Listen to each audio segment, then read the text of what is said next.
Hey! What is up, guys and gals? Welcome back to the RR Show. I'm Andy, and today I will be leading you through our wonderful stories. We're getting them today from r/EntitledParents. Please do not forget to follow the show on whatever platform you're on. If you're on Spotify, make sure you smash that follow button so you get notified when we're dropping new episodes. Our first story today, though, is from Knitting for House Elves. Leaving a 2- and 4-year-old with a random woman, me, and her toddler. So this just happened, and I am so pissed. So this week has been rough. My toddler's going through some rebellious phase. My husband was away all week with our car, and my mother-in-law, who babysits for us, is on vacation. I'm a work-from-home mum, and there were some emergencies at work, so let's just say I am exhausted. So today I took my daughter outside for a long walk with the stroller and decided to grab a lunch at the local food court. As I get our things, she's being really fussy, but I managed to calm her down. A dad with 2 small kids sits next to us and places his kids on high chairs, almost barstool height. Not children's high chairs, but regular adult ones without straps or even a back. He strikes up a short conversation with me as our daughters are similar ages, and when I'm trying to feed my kid, I hear him say, "So guys, you look after one another and the bags. Nice lady here is, I'll grab a coffee." And before you know it, he's gone. I was surprised, very surprised, but alright. I can understand the fellow parent being tired and needing a coffee. I bet he'll be back any minute, right? Nope. 15 minutes later, my meal is completely untouched as I try to keep my toddler sitting while persuading 2 kids I've never seen before to not jump down from their bar stools. The older one was nice and wanted to chat, but also tried to jump down and go look for his father multiple times. The younger one is just a toddler herself and is afraid of the height, so every time I turn around to my daughter, she goes to jump down onto the hard floor. I am losing it. This is not what I need today. Another 15 minutes later, so half an hour in total, the dad comes back with a Starbucks cup. The Starbucks is not even in the food court, it's on the other end of the mall. He goes, "Oh, sorry guys, there was a queue," and doesn't even look at me. I feel myself ready to say something nasty. So I just grab my completely cold food, wave goodbye to the kids, and leave with my daughter. What in the actual fuck? Who does that? What would he do if I just, up and left? If my child started screaming and I just had to leave? The place was crowded. He'd never find his kids, who were nice enough to tell me they were 2 and 4. I feel like a gullible idiot for caring for that idiot's kids, but I just couldn't live with myself if something happened to them. None of that was their fault. Right, I'm going to leave a poll/question/comment thing on Spotify, so if you're listening on Spotify, tell me what you would do if you were in that situation. I've already said in a previous episode what my reaction would be. The kids are getting espressos and I'm promising daddy's buying them puppies on the way home. But let me know what you would do. The title of the next one has me slightly worried and very intrigued. It's from Outlaw Trucker 1977. Entitled Kid Gets KOed. So I live on a ranch and we own some cattle. Hay has been really expensive lately, so we needed to sell some cows to afford hay. We had a listing on Facebook Marketplace and some other places about cattle for sale. We had some cows ready for butcher, so we put them in another pen. A lady DMs us, asks if she can come to the property and take a look. We agree on a time and then discuss what type of cows we had. The day the lady was supposed to arrive, she seemed to be running late. We were waiting and she didn't show up. Later, she apologized for not showing up and she asked if she could swing by the next day. I told her that I was going to be doing some busy work, but I'll probably be free later in the day, so we settled. Next day, I was running some hay to our cows, and when I pulled into the driveway, her car was there. I get out and I'm immediately met with, "Where have you been?" So I'm like, oh, you're here early. I said I was doing stuff with the cows, but I got some time to do this real quick. So I take her to the pen and she looks in. She points to the other pen and says, why are they separated? Shouldn't these guys be together? No, we're butchering them this summer, so we put them in there so we can fatten them up a bit. Butcher?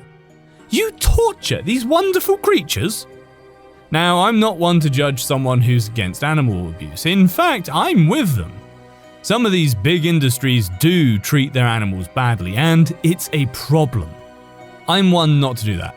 Cows give us food, so I make sure that my cows are taken care of properly. But what is this lady expecting? I don't care if people like meat or don't or eat it or not. I couldn't give two shits. But she came out to a ranch. A cattle ranch. There's bound to be KOed heading for a butcher. Oh, ma'am, I assure you, these cows are treated like kings. I make their death quick and painless. But these are the cows you're looking for. She just scoffed. I take her by the pen we were supposed to be looking at.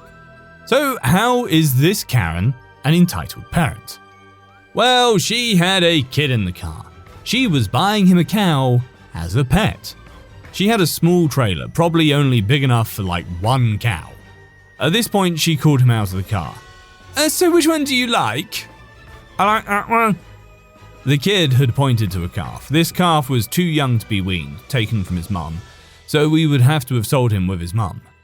Well, if you want that one, you're going to have to buy that Red Angus right there. That's his mum, and he's too young to leave her. So I have to buy both? Yes, ma'am.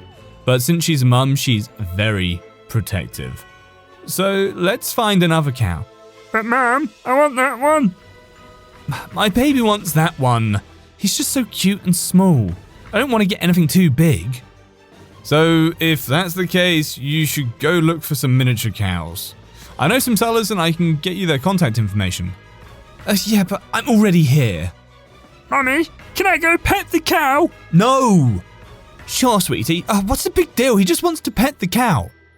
Well, rule number 1 with cattle, be aware of your surroundings. If you see a cow with a calf and the mum is high-headed, don't go near her. This kid's too young to understand, but his mum is too fucking stupid to look out for her goddamn kid. Now, the mum of the calf this kid went to go pet is a total bitch. She will not put up with anything. So the kid crawls under the panel, and he looked to be about 10 or so. Well, I had to try and go into the pen, but I needed a cattle prong. A cattle prong's just like a long rod that delivers a light shock to the cattle. It's the equivalent of a shock collar to dogs, except for it's long, so people can stay safe and at a distance. Her son goes to touch the calf. The mum is giving all of the warnings to stay the fuck away. He gets close to the calf. It freaks out. Cows kick to the side, not to the back like a horse. So the calf kicked this kid square in the side of his head. He fell over and started screaming. So's his mum. I hate to say it, but it felt good to see that entitled Karen see what happens when a dumbass doesn't listen to professionals. But now with all the screaming, the rest of the cattle are wound up. I get my cattle prong, rush into the pen, and as the mum was about to start charging this poor kid, I start herding her away from him and get him out of the pen. I gave him back and told her to get the fuck off my property. She started yelling at me, but I just tuned her out. I cannot stand people like that. I mean, wow. What a shame it would be if in all of the melee, the mum accidentally got jabbed with the cattle prod a couple of times. You know, it is for big heifers. Haha. Okay guys, I've got one more story for you, but after this one, make sure you go and check out our YouTube channel. We've got some new videos coming up. We've also got a really special one where we've tried something completely new, and I promise you they're all original stories you haven't heard before, so make sure you go and check it out. It's well worth it. Drop us a sub while you're there. Our next story is from you/the male Hawkeye. Entitled mum yells at teenagers and has security called on her. So for context, I'm an 18 male lifeguard and my pool is located within a much larger campus. We operate as both a campus facility and a private swim club. A membership to our swim club costs $350 for a family of 8, comes with 5 free guest passes, all good for up to 8 people, and access to the entire campus. Every clap of thunder is 30 minutes of closed water. Every strike of lightning is an hour. When we close for thunder, patrons are supposed to avoid all water and remain on the deck. And when we close for lightning, patrons are supposed to remain under shelter and away from all bodies of water. 2 weeks before this story, we had experienced a microburst that took down several trees and knocked a power line into a body of water directly across our one and only entrance to the campus. Obviously, without a way to access the pool, we were closed for 2 days. One family in particular comes into our pool every chance they get, now referred to as the Smiths.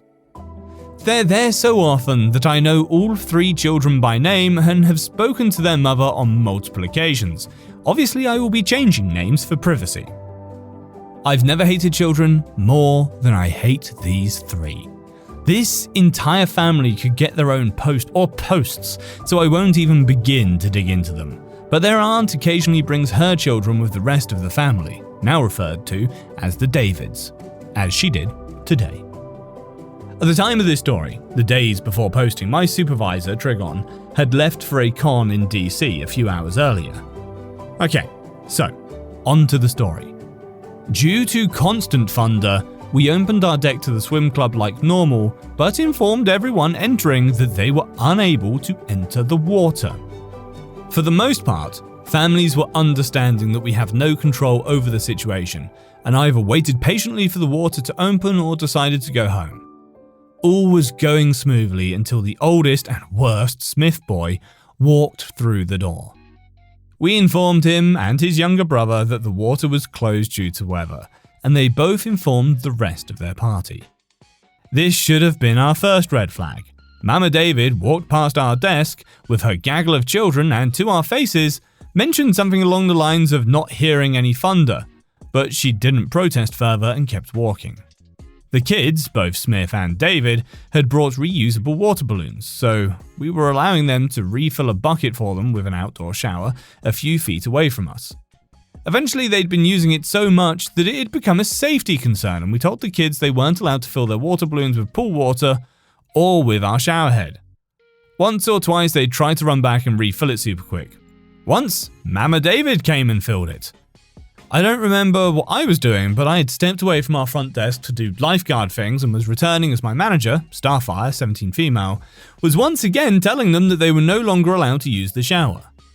I had to pass the party on my way back, and as I passed them, Mama David stopped me to argue about why we wouldn't allow them to use the shower. Both the safety of the families and the safety of the guards. As time went on, the children behaved like children, constantly running to our front desk to ask when the water would open again and groaning each time we had to reset the clock. Now, any normal parent would hear rolling thunder and take their children home, as several families did. But if you're an entitled parent, you sit and wait and complain. Eventually, we reopened the water. Trigon had told us to close at 4, but we decided to wait out our lightning timer and allow the kids in the water for 30 minutes and then close at 5. We announced that the water would be opening for half an hour and then everyone would have to leave. Legally, the water should not have been open. As soon as I finished our opening announcement, we heard thunder, but we let it slide.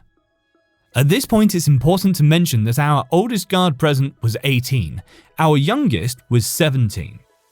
Mama David and Mama Smith both approached our front desk. They began asking why they were only open for 30 minutes and pointing out that the sun was out and the rain had gone away.